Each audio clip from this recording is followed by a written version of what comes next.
Welcome back to another episode of the Wrinkly Brain Podcast. This is a Smooth Brain EDH affiliated podcast where we like to goof, gaff, and talk about the Commander format. I am your host, Jason, joined today by my co-hosts, Ethan. Hello. And Cameron. Howdy, y'all. Gentlemen, we've done it. We survived another year. Round of applause. Yeah. Yay. 2023, it's coming to an end. It's time to say goodbye to the year, but before we do that, let's figure out how good this year actually was. We've got everything from major set releases. We've got some expansion to our content that we've done. We went to Magic Con Las Vegas, baby. That was sick. Yeah. It's been a pretty eventful year overall. Although weirdly enough, it also doesn't feel like it's been that eventful. Yeah, no, it's been a real limbo year. I'm still in school, so it's like everything is in slow motion, and like I don't know. It feels like yesterday we just recorded the 2022 in review, and now it's 2024 in a month, and I'm gonna cry. Yeah. I'll be honest here. This year felt like it went by super quick, but I cannot remember like past 2 months ago. I'm not sure if it's just I've been so busy or what. It's been a lot. So yeah. Right now my mind's just on a Lost going to Vegas. Yeah, I remember Vegas. So right now, let's go. My mind's on Vegas and Lost Caverns of Ixalan. Past that, what was this year? Yeah, it's legitimately, I do need a bit of a reminder of some of the things that happened this year. And thankfully, I researched that for this episode. So. Thank you, Jason. Jason wrote the script in his research? No way. Nah. Fake news. Fake Jason news. did it. I did it. I actually did. No. Oh yeah, Cameron. Credit to Jason. Cameron. No. Cameron, you did it. Obviously, if you're gonna start gaslighting me, I'm gonna gaslight you guys back. Hey, Ethan, I'll gaslight myself. What's that word mean? Okay, I actually have a bit boat pick with y'all real quick. My fiance literally said, "Ethan, what do you mean? What's gaslighting?" When I was like joking with her, and so I know y'all rubbed off on her, and I'm really upset with all of you. I'm really proud of her for what it's worth. Okay, well, good for you. My feelings are crushed, but whatever.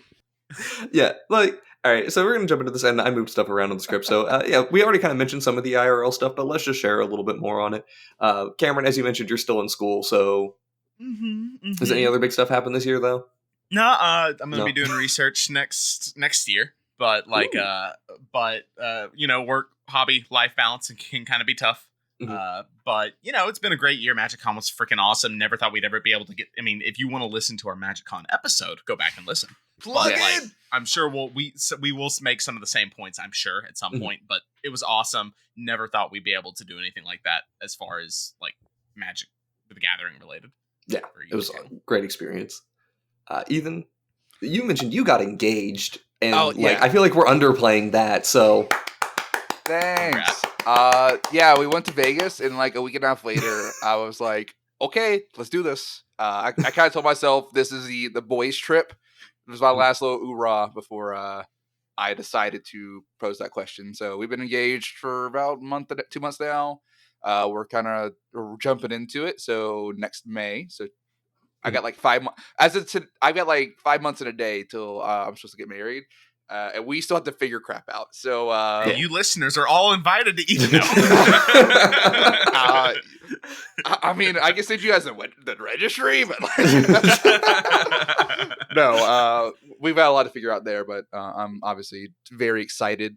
It's just a lot happening all at once. I have to figure out moving and next year because the lease is up like right around the same time. It's just a lot going on, and I got a promotion at my job, and I start that in 2 weeks. So a lot of change, and I'm hoping for the better. Crossing my fingers. No, just to be sure, that promotion has been finalized, or is this still in the everyone knows you have a promotion except you? So.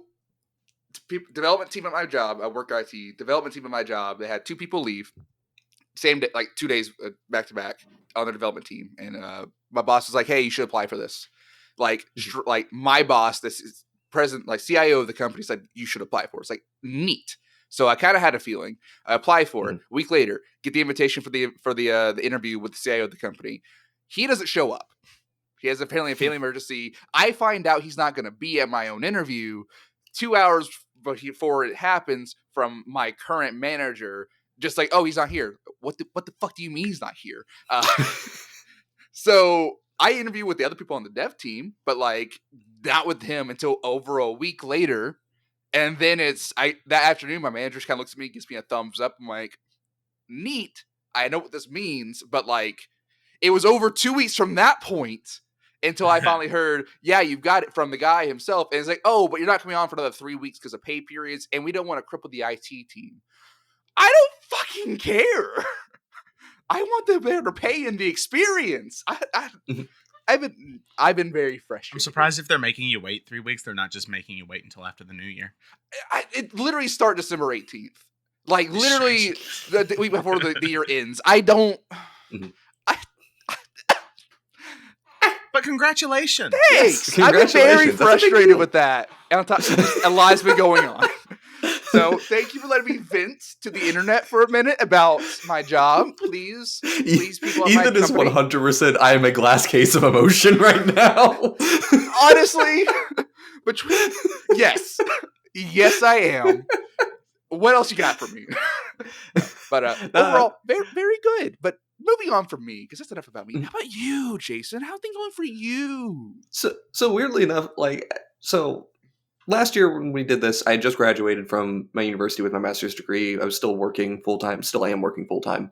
Beyond that, not much has actually changed from most of my IRL stuff. I did move and have a new roommate, but aside from that, I moved 7 blocks. So it's not like it's a big changes.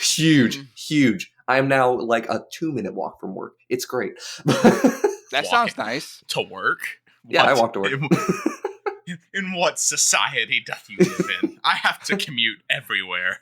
Damn walkable cities, how dare you? I love the 20-minute drive at 7 in the morning to avoid traffic to get to work. Dude, Yeah. Same. I love the 40-minute drive. Okay, well, you decided to go to college way outside where you live.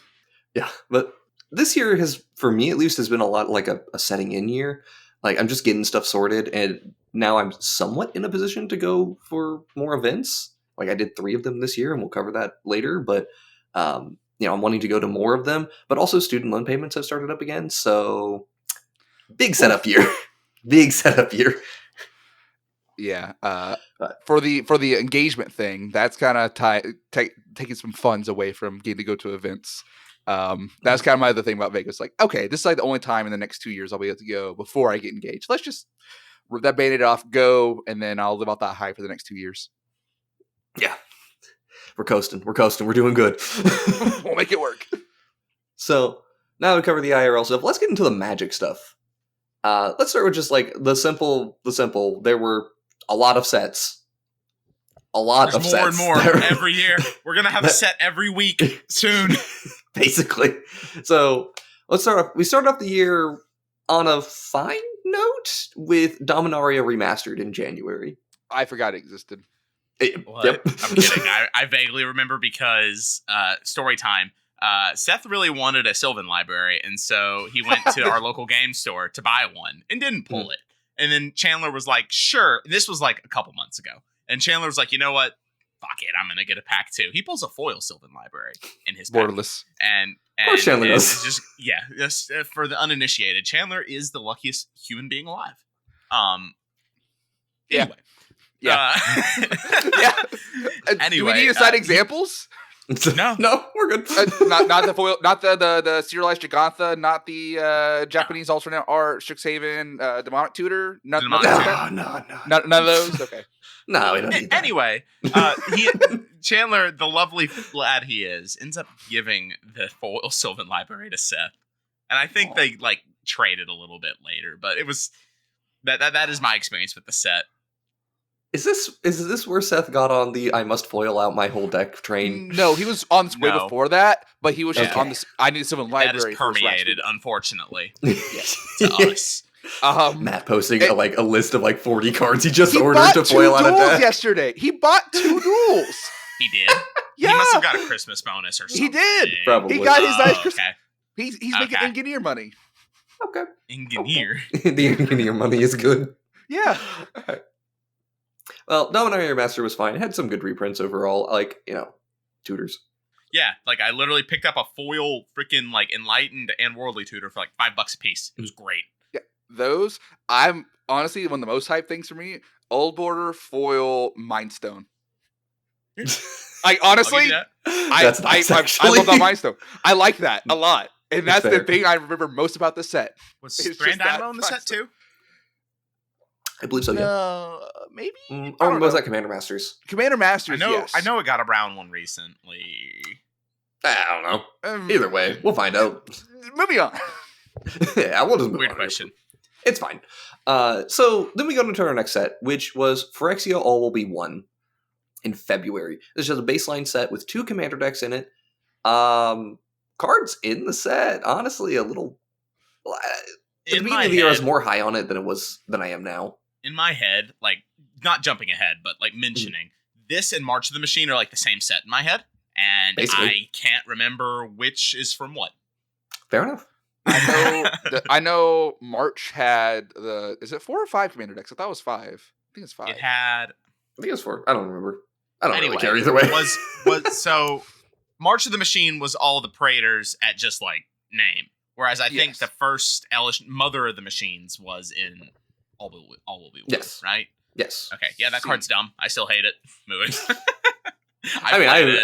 I will say the hype around that was great. Around the Phyrexia stuff. Like, Yes, that was it a was lot of fun. The build up was more fun than the payoff, I feel like, though. Because I don't know if I just got tired of the set after a while, because I drafted that set a lot. That was a really annoying aggro format. I really didn't enjoy playing that format. This just in, Jason hates aggro. Look, draft environments, we get so many aggro formats nowadays. Yeah. It's like, if your format's an aggro format, I am tired of it already, because we don't get slow synergistic formats. Yeah, what did really, I it sounds draft like that I liked? Skill Um, issue? uh, Maybe? yeah, a skill issue, Jason? No, that's a format issue. Oh, Jason. I'll fight you on that one. That's a format issue, because Dominaria United was a slow format, and that was a decent one. Wasn't my favorite, but it was still a decent one for a slow I like format. the last Innistrad. I remember liking drafting that one for whatever reason. Cameron drafted? I They were on both kinda Arena. That's fair. And then also the Phyrexia storyline, hey, that was pretty solid, honestly. The All Will Be One story, like, that was pretty fun to follow, their whole descent down and failure. Yeah. Begone Tybalt. I don't know how I feel about the March of the Machine story, though. I feel like that story, I think they needed another set of the Phyrexians actually being somewhat successful with their invasion and then fighting back. This one it felt so rushed reading through the story. I understand they had loose ends in order to kind of add suspense. Like, we don't know where Jason and Vraska are. That still is a loose end. We're not. Yeah. Yeah, we still don't know where they are technically. I mean, we know where they are though. It's they're on Thunder Junction or whatever this. Oh, they're gonna be Wild Wild West. They're gonna be in the Wild Wild West. Yeah. Oh, yeah. Let's go, Cowboy Jays. According to the story as it is released right now, we don't know anything. We've had a Castaway Jace. Now we're gonna get Cowboy Jace, Pirate Jace. So we had Pirate Jace, or as I prefer to call him, Stripper Jace. Yeah, because that is absolutely what he looks like in that. Yeah, I'll give you that. You had Space Jace. Space Bellerin, yeah. Yep. That doesn't count.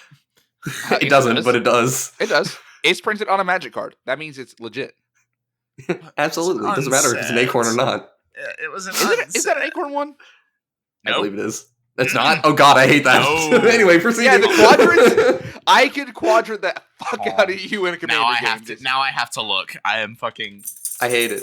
And why are Thanks, you dog. My dog. it was 5 decks in. It is not March. acorned. It is not. Okay. Jason, I will quadrant you in a webcam game just to say get shit on. Okay. You were ass. I hate Moving it. on. I hate it so much. So next set was Lord of the Rings, right? Well, you missed one. Well, hold on. Oh, stop. Oh, I'm sorry. First of all, we haven't finished what we're talking about with March of the Machine overall. Thank you very much. And are we you counting missed Aftermath? Is that what we're talking about? Aftermath? There was cool stuff in March of the... Hold on. We did not do enough about March of the Machine here. You're kind of like, they're the same set. Carrying on now. They were. They were. Okay, what was cool? Jason, what was cool right now? Battles. Yeah. They give us a whole new card type to play with. And they're actually pretty fun to play with. I've cast 2 of them, and that one's a tutor, and one wheels my hand. I have on God never seen a battle flip. Never. Me In a game of Commander. Well, okay, that's Commander. I like Limited. Okay, they are pretty cool in Limited. Yeah. Yeah, there's more ways to play this than just Commander. Come on, guys. I'm sorry, we are a Commander-focused YouTube channel, and my mind goes to the applications of things in the Commander format. SMH my head. Hey, goddamn. Cameron, Open up your third eye, brother. No. Come on.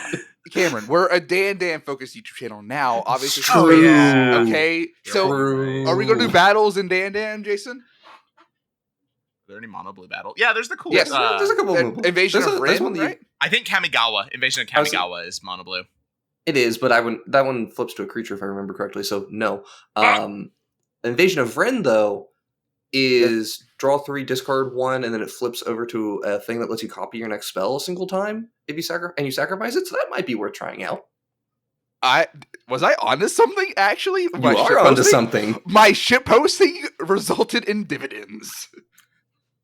Unfortunately, I do think it has 5 defense though, which is awkward. If it had 4 defense, I'd be like, yes. Dan. Okay. Dan. Monster Machine have all the Praetors were cool. Like the single name, Yes. like flip saga Praetors. Those are sick. Yeah, those are awesome. Huge fan of those.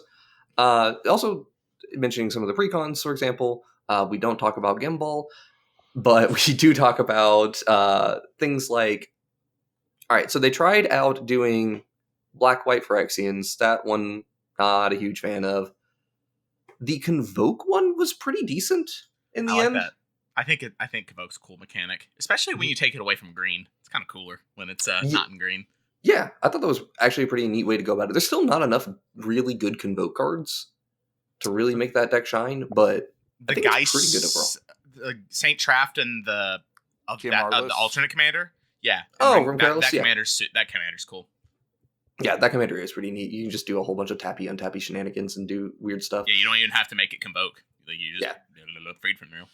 Yeah, like never even mind that where you can just say like, yes, all of these are great with Jeskai Ascendancy. Like that's the motivation for Jeskai nowadays. Why did I not think of that? I mean, you Shows just you how much I pay attention to third those eye, sets. brother. Ethan trying to play a deck without Jeskai Ascendancy. Challenge level.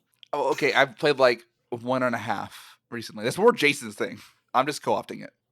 It's true. I have tried. Ascendancies in general are Jason's thing.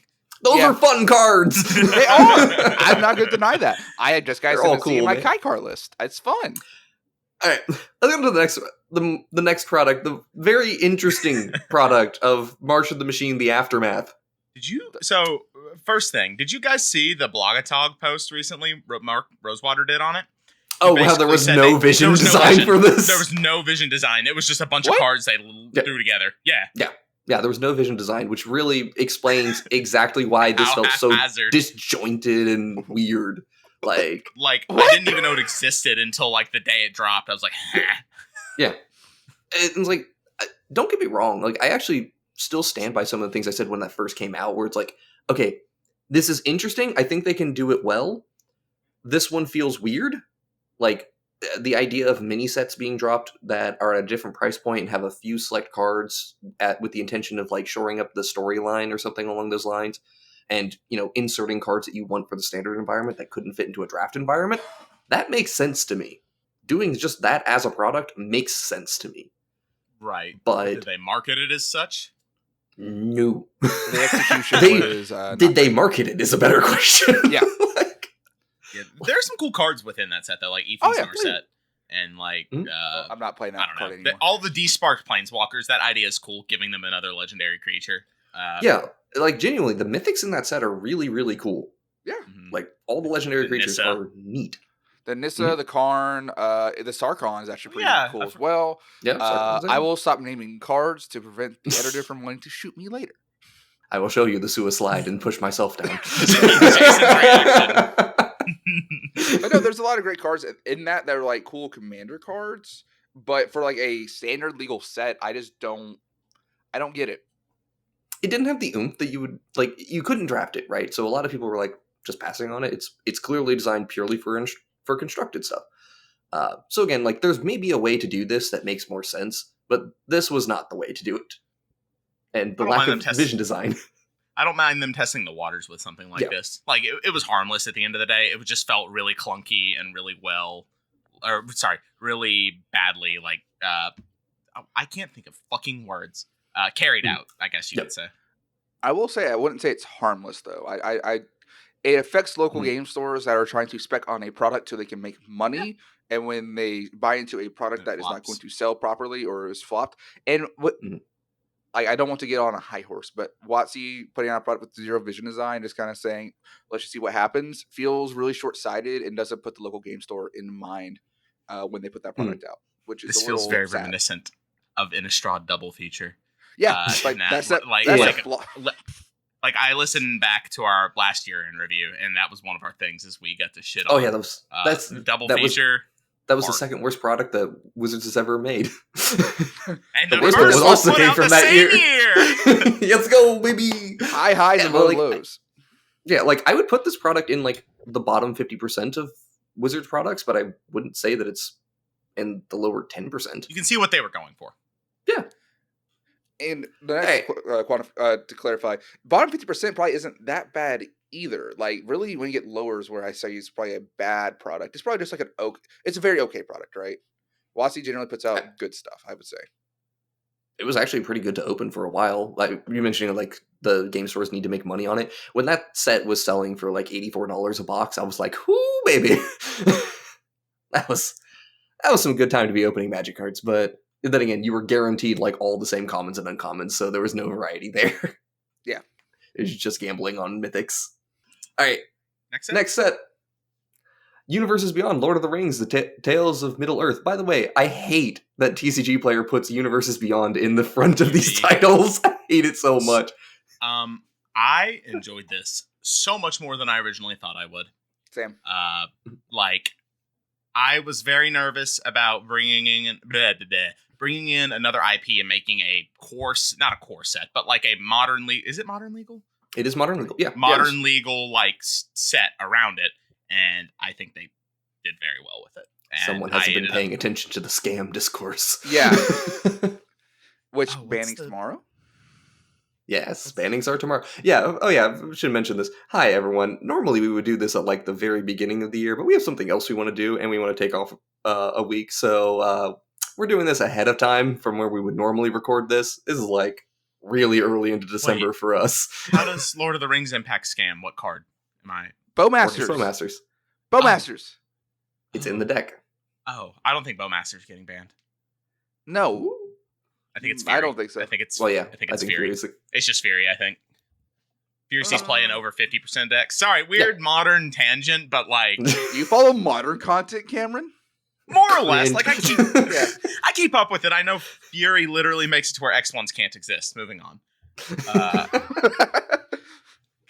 But Lord of the Rings was great. The 4 commander decks, great. They were, I think they upped the price on them? Yeah. Yes. I skipped on the main as I wanted to. As much as I wanted to, I had to skip out. But I think as far as monetary value goes, they were all up to snuff. Like the Sauron deck? Like what maybe the worst out of the box, the best monetary value, right? Am I misremembering? Yes, I believe it. Well, I honestly I can't remember which of them were like the best play wise, but I will definitely say that one had some of the best reprint value, and the Hobbits one also had a lot. Like the food one, like that was like, really good reprint value as well. Fucking Toxic Deluge and a fucking recon. When did we ever think we would see that? Again. I mean, well, considering it was originally printed in a pre-con, I mean... when did we ever think we would see that past the year 2022? Yeah. I mean, it was what, 2013 original printing? Yeah. You say? Yeah. 2011, 2013, one of the two. one of those early ones. Mm-hmm. Jason, would you like to talk about the draft format for this set? Oh, yeah, I want to talk about the draft format. The draft format for this set sucked. I know some people really liked it, but I think this format was terrible to draft. Was it an aggro format, Jason? Yes. Unironically, yes. What was the best card in draft? I can't remember the exact name of it, but it's this 3-mana 1/4 catapult that so long as you control another orc or goblin, if you attack with another orc or goblin, it makes a 2/1 flying boulder. So, yeah, that thing was the worst because it was very easy to get 2 of them, and then you tell your opponents, hey, if you don't have multiple 3 toughness flying blockers, you're going to get run over. And like the fact that you could support like okay, so red black was by far the best draft archetype that you could do in that format. Like it was not close. And the fact that you could support 3 drafters of that one archetype and expect them to be in the top 4 of their pod, stupid. Like that format was terrible to draft. It was the same draft over and over and over again. And it's like, it stinks because there was a lot of cool legendary stuff that you could be doing. You could be doing the cool food things. You could be doing the ramp and scry things. But nope, everyone just got run over. Also, like, a couple other cards. We forgot a pretty good one, the One Ring. I think we neglected to mention. That one's pretty good, I've heard. Solid card, you know. I think it's good for itself. And then I do like the Land Cyclers, the 1-mana Land Cyclers. Oh, yeah. Those have had massive impact on constructed formats in particular. For like lands. Commander. Yeah, but for Commander specific stuff. We mentioned before, like this is a set that had a lot of legendary creatures, had over 100 legendaries in it. Yeah. And while that was a nightmare for Xur-scale stuff, there were a lot of really cool ones, a lot of cards that I didn't think would be hits that I ended up coming back to, and I'm like, actually this is really cool. Like all of the elf cards, I'm not a big green person, but I'm like, Galadriel was a lot of fun to mess around with. Elrond has been super cool and actually quite good, depending on which Elrond I say, because there's like 3 of them and I don't remember the name of it, so sorry. Yeah, also there's 3 legends per like character. Basically, a lot of them had that, yeah. It's ridiculous how many they did for that. And they printed more of those with the holiday set that just came out. We'll get to there. Not confused. Yes, we will get to there. That'll be the second to last thing we talk about on terms of sets. I apologize to listeners who might hear random dog noises while I'm talking. If you want to go back and listen to last year's, it is required that my dog is a freaking nut when I record the year in reviews, and she is currently being one. So I'm trying to keep her entertained. Moving on.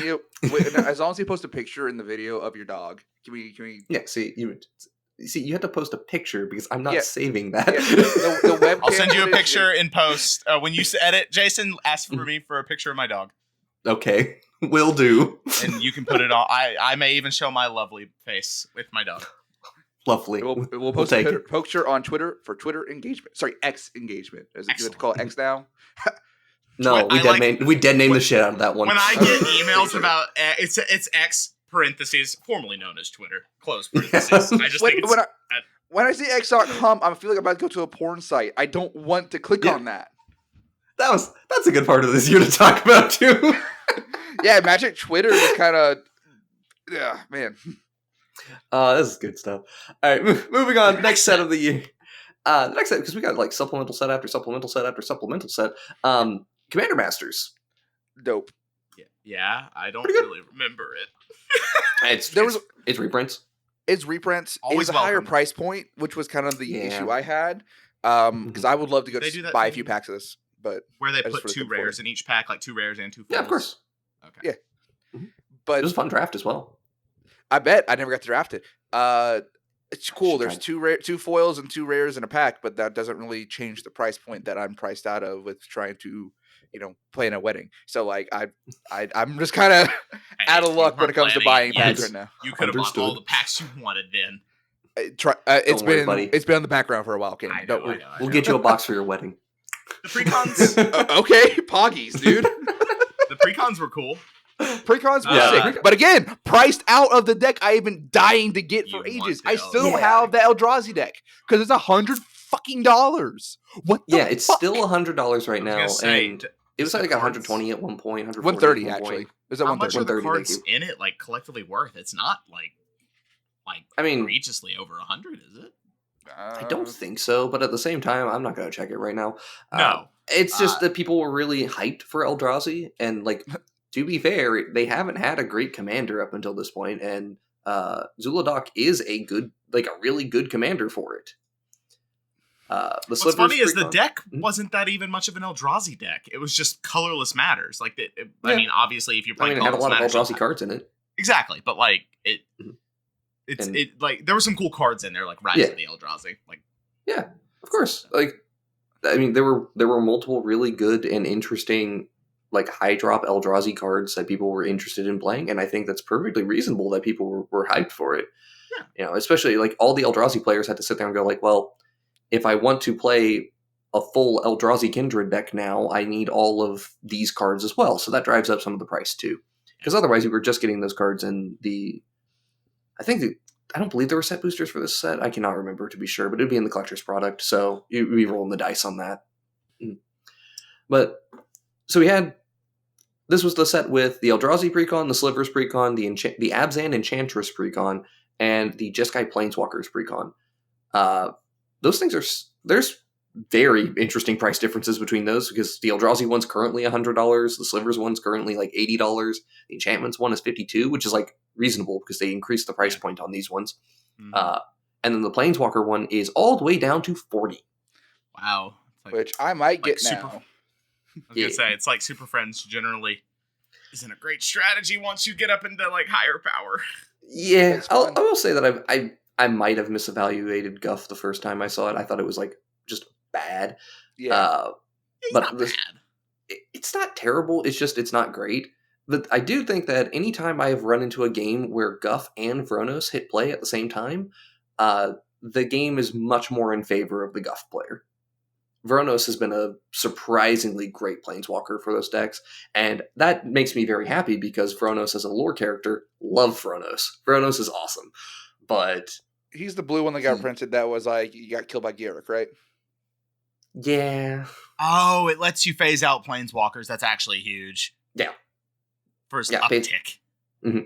Yeah, the ability to phase out planeswalkers, even though you don't get to, like, with Guff's in play, you don't get to use the in-step ability of Guff, but you do still get to protect two relevant planeswalkers and try to push for that ultimate, and Vronos becomes a very relevant, like, step that you have to get over. It's speed bump.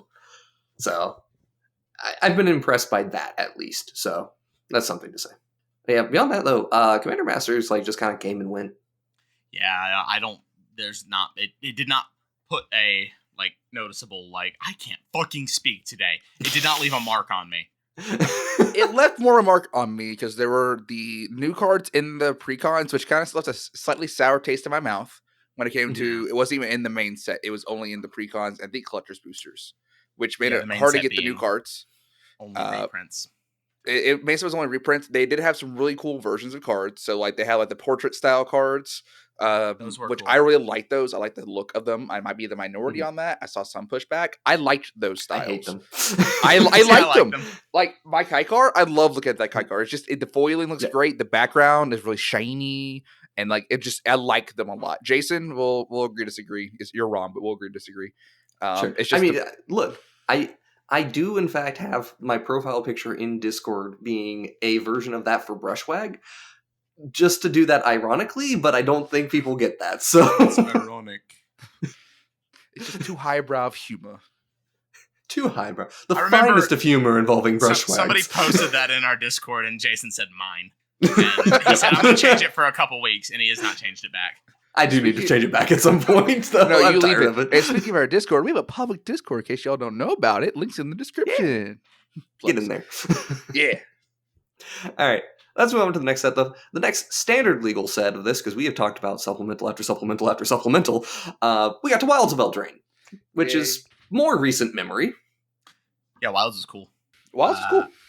I really like the enchantment. I don't know what the official name for it is anymore, but like where they slot enchant you in every set booster. There was the enchantment slot, and you could pull like really good enchantments. Yeah, the booster fun bonus sheet. Sure, that's what it was. The bonus sheet. Enchanting Tales, I want to say. That sounds more or less right. Like I pulled Parallel Lives, and it made me happy. Yeah. I pulled out. Cool. So the reprints on Eldraine because of the bonus sheet were fantastic. Similar to how I really enjoyed Brothers War as a set because of the bonus sheet. And again, that was an aggro format, but at least it was a more enjoyable aggro format. It was pretty good overall because the bonus sheets made such an interesting impact on the draft, and also just the reprints that we got were great. You mentioned Parallel Lives, Doubling Season, Ristic Study. Oh my god, Necropotence, like, we can go crazy talking about some of these great enchantments that we got out of it. Genuinely fantastic things to see reprinted. The main set, though, and even the Commander product, but a little less so on the Commander product, it did not hold the impact I was expecting it to. did kind of come and go. Like, I think Yeah. it sticks out in our minds because that was the main set around Vegas. And Yes. like, so we were very in the weeds with that specific set. Mhm. But like, as far as like staying power of commanders, I know Ariette is very popular still. Yes. And that's kind of the only one I can think Oh, of. Rowan as well. Rowan, and I feel like Hilda was also pretty popular too. Hilda's cool. Hilda's great. I love Hilda. Genuinely love that commander.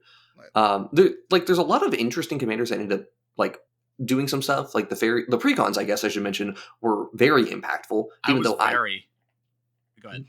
No, I was gonna say, I don't love how the fairies ended up being designed. We did talk about in our episode dedicated to Wilds of Eldraine. There's the exact how the fairies were designed did not quite mesh with me, but I was very impressed by the auras precon. The green white auras precon was just immaculate. Good. Honestly, like That it one was really just it really out of the- changed what green white enchantress could do. Yeah, no, the out of the box, that deck is actually just good. Like better than I would have expected. Ethan and I did a precon event back in Vegas, and the majority of the decks, there was random precons you were given, and the majority of the decks were the fairies or the auras, green white auras, obviously. Yep. And It was in the new set. Yeah, green white auras like stomped. From what I heard and from talking to people on the floor and like my experience, green white auras fucking stomped. No, Elevere is incredibly powerful, and even if you use, I think it's Sir Gawain or just The Ghislaine. one where you make rolls. Gilwain. Like you Yeah. can choose the rolls. Yeah, both of those have a really cool change on how Enchantress decks can play for green white, because for Elevere, it made it so that ending the game is much easier, because that's always been a problem for Enchantress decks. They can draw a lot of cards, they can do a lot of things, but they can't end the game very well. That deck ends the game quickly. And then Gawain, on the other hand, made it so that you don't actually have to play that many enchantments in your Enchantress deck. Yeah, because it's when a creature ETB, you put a roll on them. Yeah, which still triggers a lot of your Enchantress stuff, even though you don't get the cast-based ones. Ariette put like an all that glitters on every on a creature, right? Basically, Ariette? No. Not Ariette. Elevere. Fuck. Elevere, yes. Elevere, yes. Yeah. And like draw a card and card advantage, which Yes. Enchantress doesn't struggle with. It is a lot. normally. But an aggro version might. Yeah. Elevere's cracked, man. That card's And like good. I don't want to discount what the main set's doing, because honestly, we talked about a few commanders briefly, like that were really impactful. But like Ariette and Hilda are the top two, but Rowan, Imodane, and Talion are also in the set as well. Talion. yes. Yeah. Talion's- Talion's the same, and Imodane, like I still need abilities for the channel, but I kind of got told not to do as much for mono red because game's end too quick for channel. So, or else I would be doing this because it does a lot. Imodane's awesome. Imodane does some good stuff, and I actually would like to see Imodane on the channel at some point, but I had the green light looking deck. because I don't know every card, unfortunately. Cameron, it's Imodane the Pyro Hammer, I believe, is the name of the Oh, card. that's gross. Uh-huh.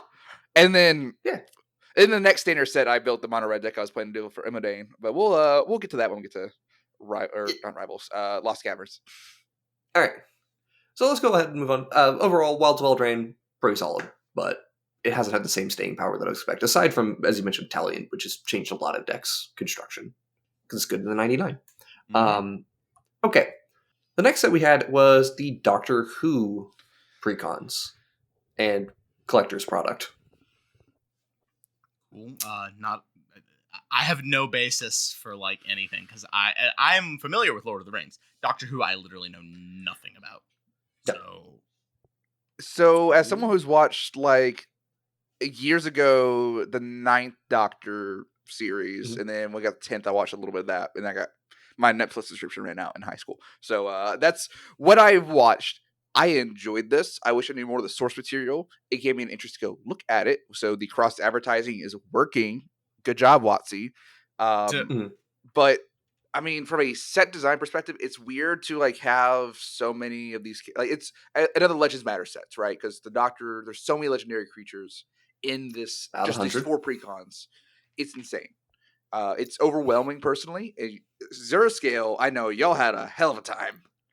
We're still not done with Still? the Doctor Who stuff. Yeah, because we did all of the commanders who were like standalone commanders, right? But we haven't done all of the Doctors and Doctor's Companion cards, because partners are so hard to evaluate because of how wildly they change in value depending on who they're working with.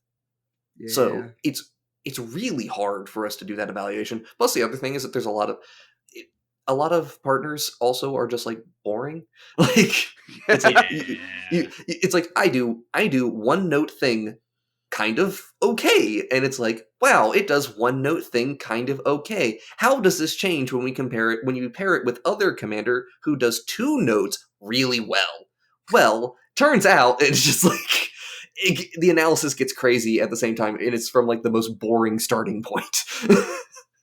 So it's hard. We're gonna finish it off at some point, but at the same time, we're not really looking forward to it. And that's kind of like the thing about Doctor Who that gets me is I wasn't looking forward to this product, and I'm still like, we are 1 month out from this set having released, and I'm already done seeing people play stuff from it. Yeah, it happened, and also I wasn't a part of the recording, so that even more influenced me not knowing anything about it. That was Doctor Who. It's cool. There's some cool cards. I'm always weird about some of the Universes Beyond stuff being played. I'm kind of getting over that though. When I saw the Fallout stuff get announced for next year, I get it a lot more now that it's something that I actually care about. So it's cool. I just don't know how to really sit well with it because I don't know the source material, and there's so many cards. I'm still not gone through them all, honestly. That's kind of like, it's so hard to get through all of it because just how much there is. For Doctor Who fans, I'm glad you have something that you can really enjoy and you can really like dig deep into and explore a lot of options. But for those of us who are on the outside, man, this is an intimidating product to even try to understand. Let's get into a less intimidating and more questionable product. Hey, it's the Lord of the Rings again. This time November edition. Okay, can I be honest here? We're talking about Aftermath. Kind of it's like, oh, it came out. I heard about this product like once on a Twitter post, and then like when it came out, I was like, oh, this is out now? What is it? Was there advertising for this? Was there genuinely advertising for this? A little bit. Like, it was kind of like a light mention. Is this where people are pulling the LSD cards? LSD cards? You're talking about the weird One Rings with like really weird LSD cards. Okay, I believe so. What are you talking about? Someone looks like someone's high on acid or something, and they're like tripping balls, and that's how they would design a card. That's what it looks like to me. What do you mean? Okay, may I translate what real quick? Jason, Jason doesn't know. Jason, may I translate for you? Okay, so you know when we were at Vegas, we were walking down the upstairs show floor room, and we looked at the screens, and it's like, what the hell are those? There's a really, really ugly One Ring designs. Yeah, I'm sending a picture to our chat. Okay, hold on. You're talking about like this? Hold on, camera. You're talking about voice foiling? Check the chat. Check the chat. Okay, yeah, exactly. I was showing up on the full art, no, like surge foils. What the fuck are we on about? What are you on about? One Ring. Oh, the LSD cards. Now that's you're right. Yeah. Did I not tell you exactly what we're talking about? You said those are ugly at the screen, and you completely ignored me to look at surge foils. Cameron? You were right. Thank you. You were absolutely right. That is an LSD card. Those things are kind of hideous, man. Like, and they're serialized. Some of them. Oh, Why?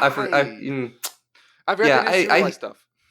Hey, that's something we didn't talk about. They're serialized now. Okay. I guess do we need to talk about serialized cards? I don't know. Do we want to talk about this now or come back? Maybe at the end. I actually end. do want to. Yeah, let's come back to serialized stuff. There have been serialized cards throughout some of these sets. We'll come back to those. Okay. Anyway, but like LSD cards. So we should mention here that what this was is this had premium collector's product. It also, I think, it had its own set boosters where it had like the scrolls, alternate art cards. Yeah. That's kind of whatever to me. And then it had the 4 Panorama Collection gift boxes, or whatever these are, where they each had like 6 cards guaranteed and like 3 set boosters. Weird product. Like, this feels kind of like Innistrad double feature, but less bad. This product honestly went over my head. I know there was the gift box thing at Walmart or big box stores. I didn't know that. I did not even know there was a gift box. Yeah, that's what you bought. That's what you bought for me. No, that was different. Oh, fuck me! I don't know then. I don't have a point to make. Cameron is referring to the bundle boxes that came with like the One Ring, the Frodo. Oh, I'm sorry. Oh, that's a different I thing. confused bundle box with Yeah. gift box. I'm sorry. Yeah, no, that's a different product. This is so confusing. This is a whole different product 5 months later, Cameron. Okay, Yeah, get with the I'm times. checked out. I'm checked out of this product. We're out of here, man. We're No, out of here. There's apparently Fucking similar done. because those also have panoramas on the art, but this is like Yeah. new cards specifically for like they Yes. printed like 18 new cards with this set, right? Or 24, something like that. 24. Yes. So There's new cards with this set? Yes. So you remember the Jeskai Gandalf? No, You mean- but go on. Well, that's one of them. That's where I was going with this. There's a Bant. There's a Bant Bant. Galadriel. Yeah, there's a new Aragorn. Yep. Naya Aragorn. Yep. This is where Legolas's quick Wait. reflexes is. I know that card. Are these cards Yes. all a part of the panorama specifically? Yes, they're all part of their own panoramas. There's a legendary creature that's one like the centerpiece, and then there's 5 other cards Can that you fill out the rest of the pull panorama. these in packs additionally? Great question. No, I don't believe so. So But there's a there's limited Halo supply foil- of these. Well, there's Halo foils in Well- serialized versions too, right? Maybe I don't know, but I know for certainty that you just get them from the gift bundle. Like you buy a specific bundle and you guaranteed all 6 of them. Well, let's hope none all of these 6 of these cards become playable, because then they'll be expensive. Well, Legolas's quick reflexes that one being is like the one I'm 25 scared bucks of. is Yeah, because that card is legitimately just good. yeah, it's really good. The rest of them are much more niche though, so they're not going to be as much play as that one. But Gandalf is Still. dope. I just looked up the Gandalf you told me about. he's okay, honestly. He's okay. I think those cards as a whole, like, so the unique cards that they added to it, I'm actually more okay with. Like, you can guarantee me these cards. This is, hey, you know how we mentioned before about how Aftermath was like, hey, we printed cards with the intention of putting into standard to cultivate a format and do stuff. Hi, dog. She's having a good time, I see. She wants me to play. Indeed. But you know how like we wanted to surgically input cards for the sake of doing whatever. This actually feels like the better way to do it for me because you can just you get the card that you want. It's guaranteed so long as supplies last, and we just if we know there's a good one for competitive play, we just print more of it. So, Yeah, but do you think they operate under that logic? no, they operate on make as much money as possible logic. Yeah, let's go corporate. Let's go, And baby. There are search foil versions, so I believe you can get them probably in collector's boosters, but that's probably the only other chance That you can get doesn't them outside count. the panorama. I don't know, man. Okay, Honestly, I I'm think the priced search out. foils might be the appreciate ones you in doing the Dude, I thing. appreciate you doing the research, and I love you. But collector boosters don't count for reprints. I'm just trying to be optimistic here, man. I know. All right. You know I what? You know appreciate what? your You know, contribution. we haven't done a rating on this one because we've hardly talked about it, but I'm curious. As a product overall, where's this go? 10-point scale, 10 being the I have best. no basis. I have don't no know. basis. Dude, I know that this is like they reprinted Wasteland in this set under a different name, and Seth pulled a really a fancy Like version. That's all I know about $120 this. one. I don't like the um, scroll versions. I don't really like, honestly. I don't think they look that great. I bought a refuse to delighted give a halfling rating. for $7 because there's a delighted halfling. Abstain. But, like, Abstain that's or the only voting. I abstain. Like the scroll versions, I don't really like. I like the alternate versions they do in here, but like I don't know what they've reprinted. There's just so much here. Yeah. I just Yeah. again, I mean, I that's didn't know fair. it even dropped. Like I'm I was- sad, guys, because we were fucking gushing about Lord of the Rings a minute ago, and now we're just like, what the fuck is this? Yeah. But they're different sets. Okay, they're different sets. But They're the are same, they? but they're different. There are a lot of the same What's to cards get say they reprinted with didn't different just have versions. too many cards printed, and they just repurposed it? What's not They're to different say? arts. It's different arts though. What's not to say they just took those cards back and used a Sharpie and drew against them and said, no, different. All right, I think we're done with this product. Hey, I think we we have- ain't a big fan of it. Can we end on a high note, guys, as far as Sure. sets go? Lost Yeah, sure, go for it. Ixalan. Man. Poggers, this is- dude. Mwah, mwah. Chef's kiss. Mwah. Favorite set of all year, by far for me. Yeah, it is still my favorite set of all year. I will say that draft does affect my view of a lot of sets as a whole. Hey, Jason. Is Yes. Discover good in draft? Oh, Discover's great in draft. It's fucking cracked in draft. That's what I'm saying. Like, is it Discover's too good fantastic. Like, what? in draft? Too Wait. good. It's still manageable, but it's very good. Wait. Let me get this straight, Jason. casting cards for free in Magic the Gathering is good. I know. Wow. It's crazy to think about that. Truly. I would have never thought that getting to cheat on mana values or cheat on mana costs is actually an important thing to do. Dude, you know what's better than drawing a card? Casting that card for free. Big brain. Yeah. Huge. Now, here's the funny thing, though. This wonderful format with, its Descend mechanic and its Artifact Matter set, the crafting and using like these big mana sinks to do cool stuff, the sacrifice themes. Yeah, it doesn't matter. It's an aggro format. We're just getting run over by blue-red pirates. Oh, that's gross. They're making two. So, Jason, to ask you a question. Mm-hmm. All of these formats this year felt like aggro formats that you've mentioned. Yes. They are aggressive formats. Do you think that's just due to game design being to where they're printing creatures with more current toughnesses? They're essentially making the creatures stronger at lower mana costs, just in general, and that's adding to that overall? That is certainly part of it. Like, I didn't think it would be as impactful as it was, but I can't remember the name of it, but there is a 1 mana 1/2 goblin in this set that gets +1/+0. No. This is a red one. It's a common as well, where it gets +1/+0 and haste if you control an artifact. They printed a goblin guide at common, and I don't know why I didn't think that would influence the draft format a lot, but it did. Like that card's fucking cracked to deal with. It's so hard to deal with like 1 or 2 of those on the play. And dealing with 2 of them on the play is not uncommon. My first draft of this format, I played against that in round 1, and I was like, oh god. Good luck. Yeah, no, I just got run over by everything. I tried playing like slower Descend stuff in this format. It just doesn't work. Jason, you just have to play the aggressive stuff. Slower, dirtily things? I would never.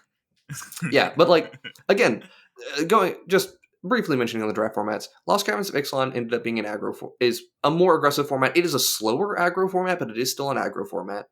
Wilds of Eldraine ended up being an aggro format, with just red-white being the deck to play. We had Lord of the Rings with red-black being the deck to play, and it was definitively an aggro format. March of the Machine was not an aggro format, but the best deck was an aggressive deck. It was blue-white knights. Oh, yeah. Yep, that was the deck to play. And then Phyrexia All Will Be One, that entire set was an aggro set. Look, if there was an option to play anything other than aggro in that set, I would at least be a little more kind to it, but there was no option. Jason's yearly tier list on draft. We're starting a new thing. Oh, I can do... The best draft formats are the ones that are slower, that allow you to do more interesting things. There is a very good reason that people come back to time and time again that Khans of Tarkir and Original Innistrad are the best draft formats. Like, those formats are slow, they are grindier, but they let you do everything. That's really cool. It's great. So, but anyway, Lost Caverns of Ixalan, though, story's decent. The cards are just fantastic. Mm-hmm. Like, Dinosaur. They have... Mm-hmm. Despite having like very, I would say niche cards in the sense of like, hey, we're doing artifacts specifically, and we have very specific type of artifact stuff we're trying to do. Still very general practice on it. We're doing dinosaurs, but it's like, yeah, but you did a lot of dinosaurs, and the dinosaurs get to do other things that aren't just dinosaur stuff. Yep. So, vampires? Oh, well, it's everything. Every one of these vampire decks are also just sacrifice decks. So it's like, I got some options here. Mm-hmm. It feels good. Like, Ixalan genuinely is still just a fantastic set. I know it's like released like last month or like 2 weeks ago. But nah, the set's sick, and like I think it'll age really, really, really well. Yeah. Really well.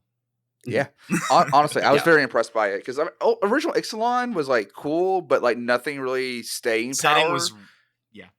The settings what drove like the idea, like the interest in it, right? Because obviously pirates and dinosaurs and vampires and like all of it was fantastic, and they really opened up the world lore wise with this and really showed in the cards, and they really got to show a different aspect of the world as well through the caverns. The cave cards were really cool. Yeah, a lot of cool mechanics in this. And again, like, the thing that's interesting about Ixalan, and particularly the thing that I love about, like, because I did not like the original Ixalan. I thought it was a pretty awful block overall. But the thing was that the setting was interesting. There was a lot of things that they could potentially do to make this world make sense. and feel very reasonable without just kind of being just an allegory for early Americans' history. Yeah. So, and the side story or the epilogue story that they did for Lost Caverns of Ixalan hammered that home. Like, there is really interesting things we can do with this world. It is not one note in playing with a couple of factions, but the factions, like the political intrigue component of this world, is actually very real. Like, there's factions and sub-factions and all sorts of relationships that they have with each other.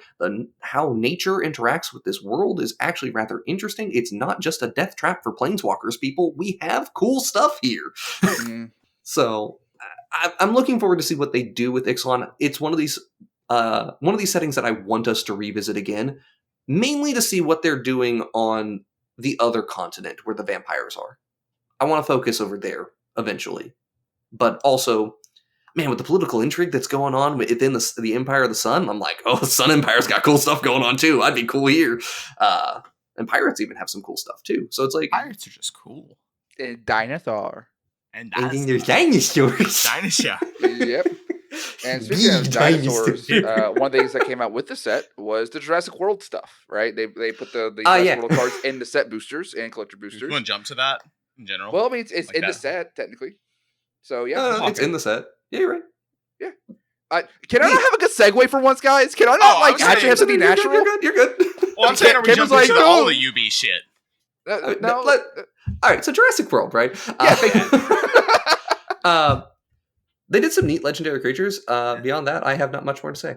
I mean, they printed a better Tassiger, like, objectively. Ian Malcolm. It's a better Tassiger. Yeah. Objectively. I mean, art-wise, yes. No, in general. Is that a secret layer, though? That's a secret layer coming out later. I think so. Right? It's not in the set, actually. That's why I was like, I don't know why we're talking about this one specifically, but sure. Jurassic World. You got me on Jurassic World. My mind went there. Guys, they printed Chris Pratt on a Magic card. All right, you so mean we're Super set. Mario? Yes, we did print a character from Parks and Recreation on a Magic card. Mm-hmm. Andy Dwyer. Yes, I'm sorry. I watched the Parks and Rec. It's been years. But yeah, no, they honestly, it was fine. They did some cool stuff. They made it focus around dinosaurs without being repetitive on all these cards. All different things, new commanders, and a lot of different color pairings. Savage Order's a really flavorful way to do a natural order effect. Chandler, our resident Dino Man, very happy. And when he's happy, still a dinosaur kid at heart. Oh no, a dinosaur adult. He will never. The dinosaur kid still. He is the dinosaur adult. Dude, when I met him at 7 years old, he was like, my favorite movie is Jurassic Park, and it's been consistent since I met him like 20 years ago, practically. Every school has the dinosaur kid that knows the name of every dinosaur and by sight and knows how to pronounce them at 4 years old, and that was Chandler. And I love him dearly. Yeah. I will be honest, this is one of those UB collabs where I'm just like, I very much could do without it. I'm still stand by the side of, I wouldn't even have minded not having a Lord of the Rings one. It's the one that makes the most sense to have as a collab, and I still believe I'd be perfectly happy without it. But I mean, this is one of those ones like, man, that's so hard for me. I have progressed to the point where I am okay with them because they make people happy, and even if it's not for me, one will eventually release that it's like this is why they did them, and I can still understand the stance of like none of them, like you still don't like any of them because like you're into the Magic art aesthetic and want to keep it contained within the Magic universe. But seeing Chandler go ape shit and like that there's Jurassic Park cards at Vegas, it was like wow, that it was really cool. Our Discord is going to be popping when Fallout starts getting released because I'm going to like freak the fuck out because it's so like I'm sorry. You seen the Fallout TV show trailer? No, and I'm scared to watch it. Moving on because I don't want that to be bad. But hey, it looks good. Although some of the comments on it, of course, gamers being gamers, what a surprise! Disappointing, but yeah. But yeah, right. I'm excited for Fallout moving forward. We can split off here. We can either talk about serialized cards first or the secret layers. What do you guys want to talk about first? let's talk about serialized cards very quickly. Okay. How do we feel about them? Cameron? I don't hate them. I don't care. They are something for whales. They're a big collecting item. Yeah, People will chase the high. It makes the cost of everything else cheaper for me. Don't care, baby. Yeah, I guess if my stance on they're for someone, if they're not for me, then like I shouldn't give a shit. I mean, where does the one of one ring relate to this? Like that technically is a serialized card. Again, I guess it's not for me. If I would have pulled it, I would have been ape shit ecstatic selling it to Post Malone. I would have shit myself. Yeah, literally. We all would have collectively shit ourselves together in unison. And there's still more serialized one rings out there for like the elves, the dwarves, and the humans, right? I think they did. Yeah. I believe so. Yeah. Yeah. So like, there's still a lot that you can get from it in terms of the serialized cards. Again, I don't think having a chase card like this is bad. I genuinely enjoyed when we had inventions in Kaladesh, and when we had the I can't, why am I forgetting the name of the Masterpiece series or whatever they were called? The Expeditions. And also Invocations for Mom and Cat. Invocations, and now we have the okay. Invocations were the bad one, but yes, I agree. They were not that great, but they're still cool. Yeah, I like. Okay, hot take. I liked the frame. You couldn't read it, but I liked it. Make the art bigger, keep similar frame style. I would be okay with it. Absolutely change the text so it is more readable, and you're solid. And now we have special guests. Yeah, and special guests being a thing that people can chase as a functional reprint thing. It's like, it's fine by me. Yeah, sure, whatever. I like them a lot. I pulled the mana. Mr. Ragavan over there. Yeah, I did pull the Ragavan as well. Oh, and you got the Mana Crypts. That's right. Yeah, like all of this stuff is just like, I look at it and I'm just like, it's fine. I don't mind. Yeah, serialized cards are fine. I think that, as Jason said, they're going to help drive the prices down of everything else. People are going to be cracking packs to find the serialized cards. And as a consumer of wanting cheaper cards, me likey. And also, I do like the personality of who say, oh, I got a serialized version of my favorite commander. That's going to make that more special for them potentially. And I think that's awesome. All right. I think we've covered most of what we say. Honestly, we've talked a lot about various universes beyond stuff. Yeah. Just because it's been printed and it's in the other stuff. I guess the one note to hit on is, thank God we finally got our universes within for Street Fighters and The Walking Dead. I made the note that Jason and I were bitching. I don't remember if Ethan was on this one. He may have been. But Jason and I were doing our annual bitching about where Rick, and literally not a week later, Rick was announced in Innistrad. I don't know if I was there for that or not, but y'all bitched about it enough in the Discord. I kept up on that conversation because it was like a monthly occurrence. Where, Rick? Where, Rick? Here, Rick. He's still $45, so it didn't even help that much. No. And like honestly, other question on the D&D Secret Lair, where they had the newer cards. Are they going to do universes for that? Oh, I don't remember that. Yeah. See. Okay. Since we brought it up, I should just let's jump into the Secret Lair bit real quick. Rip that Band-Aid off. 55 released this year, which is less than what it was last year. Wait, seriously? Yeah, it was 60 last year. Yeah, 60. We're progressing. We're making progress, people. Progress. I'm dying. It's still one a week, though, baby. It's more than one a week. Yeah, right. Yeah, it's. I'm still a bit. There's too many Secret Lairs, and like, although I will say at this point, this year I just stopped caring. Yeah, like Secret Lair was announced. Neat. Okay. Yeah, it's easier just to remove yourself from them, and if you see a shiny that you like, because fuck Seth, I love you, Seth, but god damn it, why did you infect us? We all want the shiny now, and half of the cool shinies are Secret Lairs, and so you just buy the singles you want from them, because half the time they package them with bullshit. Let's be real. Yeah. So, curious of people, do people feel, if you can even remember half of the Secret Lairs this year, because I wanted to do a joke about, it's annoying that I had to cover them just to mention the D&D Secret Lair that everyone just remembered just now, from last year. They were released in like January of this year.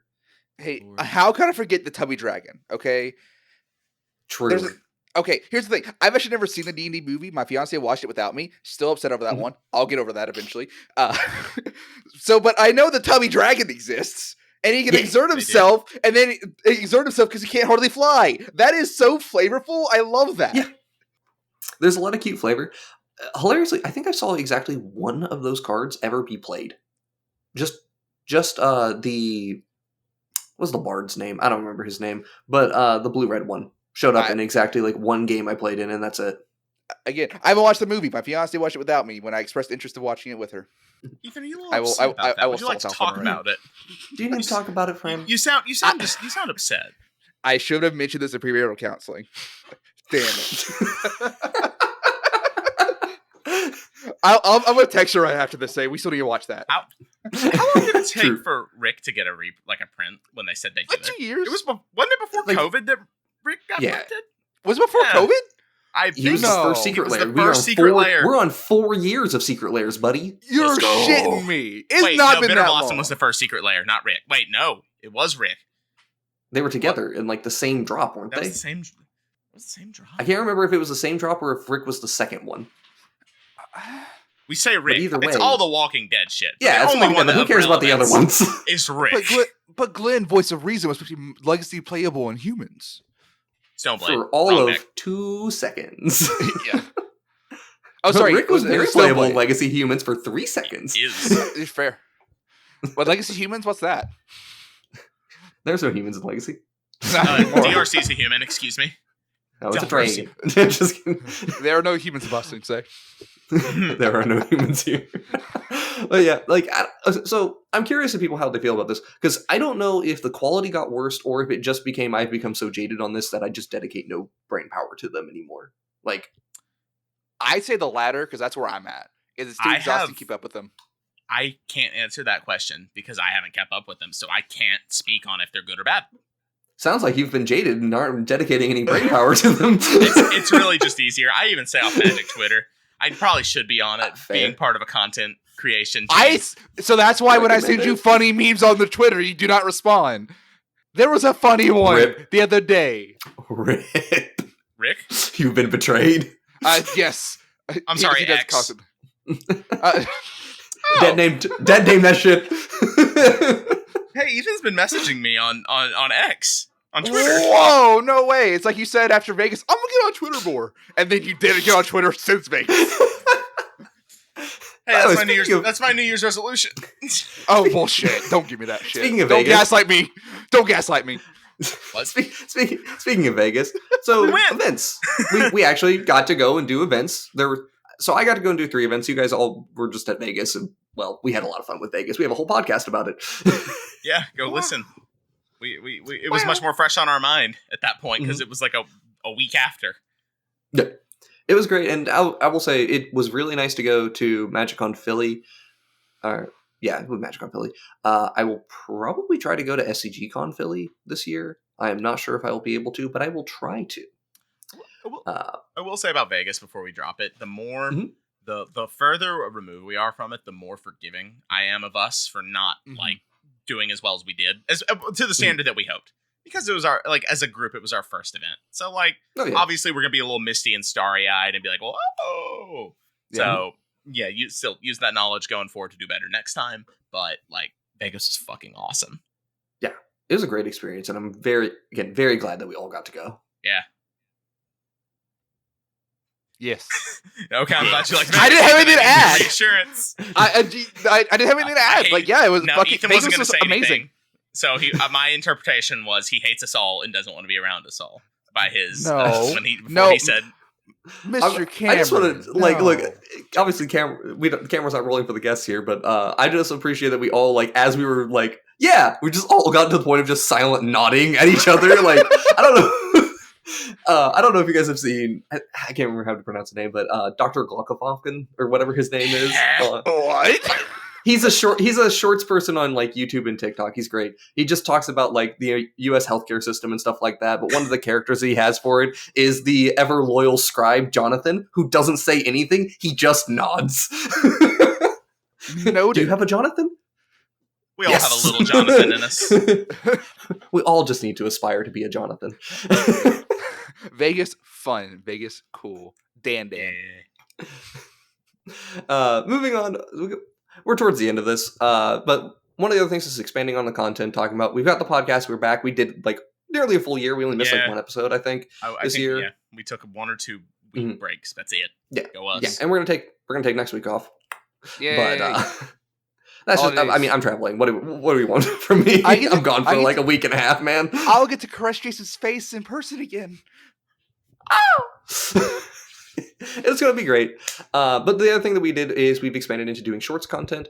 We're still working on figuring out exactly what we want to do with that. We've discussed doing stuff like deck tags, talking about cards, or sharing experience. We used Vegas as our jumping point to really try it out, which is why we got things like the Bucky's one. Bucky's Dan popped the fuck off. Mm-hmm. The Dan one did great. That Dan short has more views than some of our actual videos, so let's give the viewers what they want. Yeah, Ethan, it's not too hard Dan stream over the break, over the winter break. You get a break. You get a break. I work full fucking time. I mean, I get a winter break. So, well, aren't you special? I just took time off. So okay, and yes, I want to do Dan stream, and then we actually. I want to do a plane chase stream at some point. I'm putting that out there right now. We'll talk. Plane chase is fun. It's always just tough because those games last like 3 hours. Yes, that's why I said a live stream. Yeah. And we're gonna be in person, so we're gonna make this happen. But anyway, we want to expand our content out for sure. More consistent live streams and kind of expand that out. We do a lot of Zero Scale live streams. We've done a few games. Yep. If there's any ideas that viewers have for other live stream content you'd like to see, comments below. Please let us know. Zero Scale being live and available to people was this year. I don't think we had it last year. So that's right. That's actually a pretty big jump. We have a whole podcast episode dedicated to that too. Yep. We're just gonna link every single video below. It's like just watch them all. Hey, look, this is everything we put out this year. Year in review, right? Go watch it. All right, and then other important Magic events that happened this year. Not all great. Unfortunately, Sheldon Menery passed away in September of this year. Rest in peace, Sheldon. We appreciate you and everything you did for the Commander Rules Committee. Even if we do disagree with some of the things that the Rules Committee does, we appreciate all the hard work that went into Commander format in general. Mm-hmm. Yeah, truly, Commander is one of the best format in Magic, and Sheldon being the leader for it, he will be missed. Mm-hmm. On more interesting and hot takes, or interesting, Preordain getting unbanned in Modern and Mind's Desire and Legacy. We've had some movement on the ban list that was great. We also had we also had Wizards announcing the once a year standard ban, and then 5 months later, nope, we're not doing that anymore. No. Hey, do you remember the best banned and restricted announcement where they said no changes and then announced the changes to set boosters? That was the best banned and restricted announcement. That was so weird. I forgot about that. That was such a weird announcement. Oh my god. No changes. Also, let's just change boosters at the No more draft boosters. They gone. It's just so. I completely forgot that that's how they did that. Why the fuck did they do that? That was so weird. I mean, I'm okay with them changing the boosters. I get it. Is immeasurable. My day was ruined. Well, Jason, I haven't talked about this. How do you feel about them changing the boosters, to a 14 card pack, and changing that style up a little bit? Since I'm big on limited. This can go great. It could go terrible. I'm honestly not sure how bad it's actually going to be. There's actually been, at least talking about from an aggro format perspective for a second here, we've had a lot of things where very, very strong commons have been dictating how powerful the format ends up being. The result of changing this is we'll have fewer commons in the packs, right? I don't know if they're going to change the percentage of commons that are printed, though. If we're going to get more rares per pack, it's just a general thing because we're going to have more rares. So, I don't know if rares are going to start dictating formats more, or if the bonus sheets, because they're basically down to having bonus sheets in every set. I don't know if that's going to end up changing things a lot. And I do think the bonus sheets add a lot. They're a lot of fun. So this could go great. It could also go terrible because suddenly there's no consistency to every deck, and every deck's just about who gets their rare first. Yeah. I don't know. It's going to be really interesting to see where they go about this. I don't know if we're going to suddenly start seeing more removal at rare, for example, to compensate for things. Because if rares are more easy to get than the uncommons, let's say, then maybe that's how it goes. I just don't know. I'm hopeful, at least.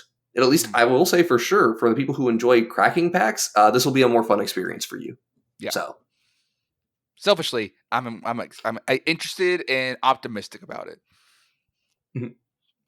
Couple of quick events to hit on as well that happened this year. WotC ending its partnership with Judge Academy, and we are still in limbo of figuring out what in the world is going to happen for judges at these premier events. Like, that's a rough circumstance. I get emails from former Judge Academy people all the time still about trying to sort stuff out. Like, I know that Europe has already set up like their pseudo replacement, but it's not the same. So I don't know. It's very weird. I don't know how this is going to go.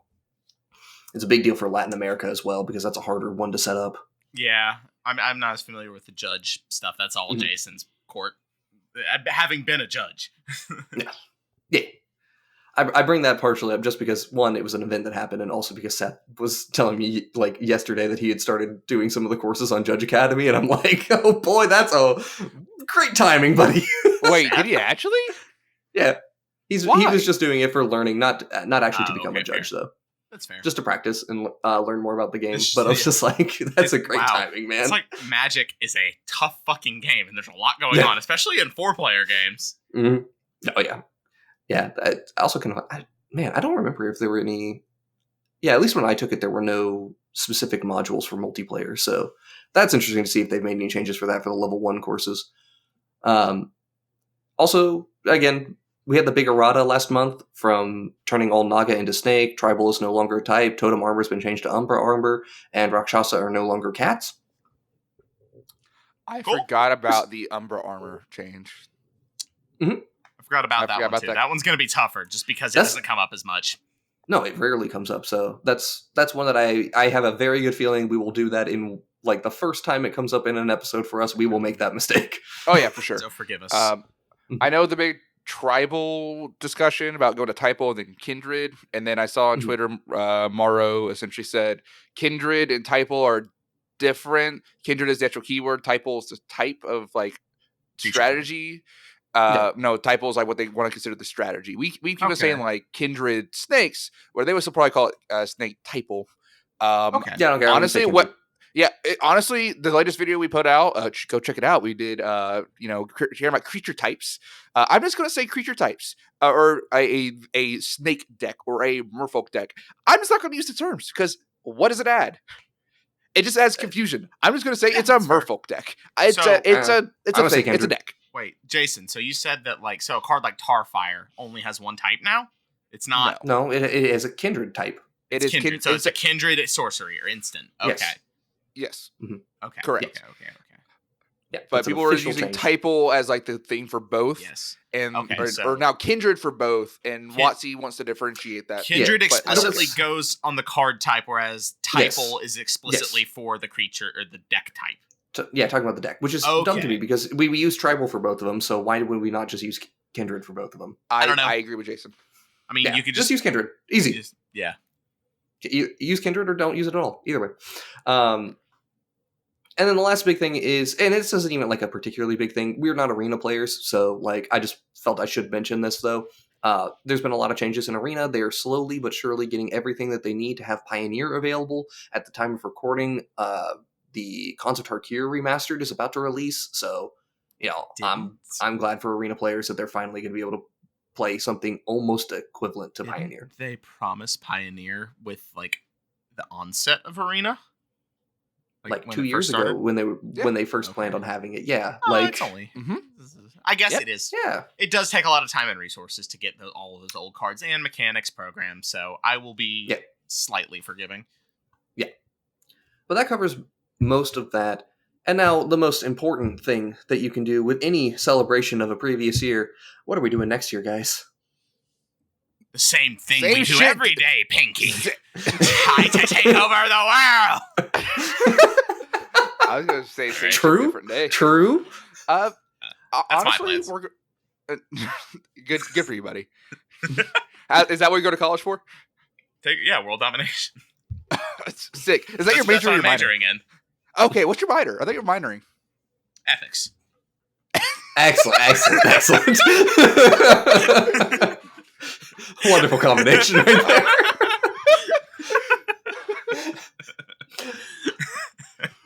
But so overall, I'm not gonna say too much on what we're planning on doing. obviously we're going to try to go to another big event as a group. We're going to see what we can do. So far, SCGCon and they haven't released their full schedule. We only have them up through like April or something like that. There's nothing that it seems like the majority of the group is going to be able to go to. I will probably be able to go to the one in Philly, but it will be a little bit awkward because I'm going to be like weekend off to go to my sister's wedding and then the next weekend go to Philly. So I would like to that'll be a little bit tough. There's normally one in Texas at some point. So once those are announced, I would like to try to be at the one in Texas. Yeah. I would like to. I pray does not fall on when I'm getting married. I was going to say, if it's Dallas, that's They've incredibly already announced the ones they're doing for the next month. Okay. So it's like, I don't know. What is your wedding date's like in May? Yeah. Yeah. We might risk it on that one, baby. If it happens, y'all pour one out for me and wherever it is. I'd like to go to something close to here. I don't want to just miss out on events. I was going to say, what would it be like? Do they ever do them in St. Louis, or am I mistaken? Sometimes. It's not very often, but sometimes. Like they sometimes had them in Memphis. Oh, Memphis. They've had SCG. They've had them in like Knoxville. Cool. But like Anchorage, we could do Anchorage. Oh yeah, for sure. Let's go Mexico City. Yeah, we're gonna try to go to some of these events, but we just need to wait and see some of the schedule to figure it out. Unfortunately, I don't think we're gonna end up I know we're not gonna be at Chicago, which bummer, but that's like almost doable. But we devoted many resources to getting to Vegas, so yeah, we're tapped out for the moment. Yeah, but we're gonna be trying to do that, expanding on content related stuff. Shorts, more shorts coming. Streams, more streams coming. Will it be a really set schedule? No, but we're going to try. I have a short I want to make. Good. Make it. I will show you the way. As long as we are not the typical band on MySpace or Facebook. I don't know why I mentioned MySpace. There's big things coming soon, and then go silent for the rest of all of eternity. Big things coming soon. Don't put that on me, Ricky Bobby. I curse this. Would you put that evil on me? Put that evil on me, Ricky Bobby. No, but big things are coming. We have a lot that we want to work on, and we're excited. Really excited. Yes. Yeah, we're more motivated than ever to do content creation. We're not burnt out. And part of the reason why we're taking off next week is because we are working on a very big podcast episode, which will be our first one in January. No spoilers on exactly what it is, but it's going to take a lot of work on our end to make that one happen. Oh, I remember. Yeah. I'll be honest here. I'm blanking on it, so remind me here in a minute. Excellent. That's the type of channel we are. And with that, thank you all very much for watching another episode of the Wrinkly Brain Podcast. If you'd like to see edited gameplay videos, check out our main channel, SmoothBrainEDH. We upload every Saturday. We swear on time every time. Didn't have an issue this week. Don't forget to like and subscribe. Give us a comment and let us know what you think. If you'd like to talk to us directly, feel free to join our Discord. And if you're interested in supporting us financially, you can check out our Patreon. All links are directly in the description or in our link tree. This has been Jason, Ethan, and Cameron. Y'all have a great day.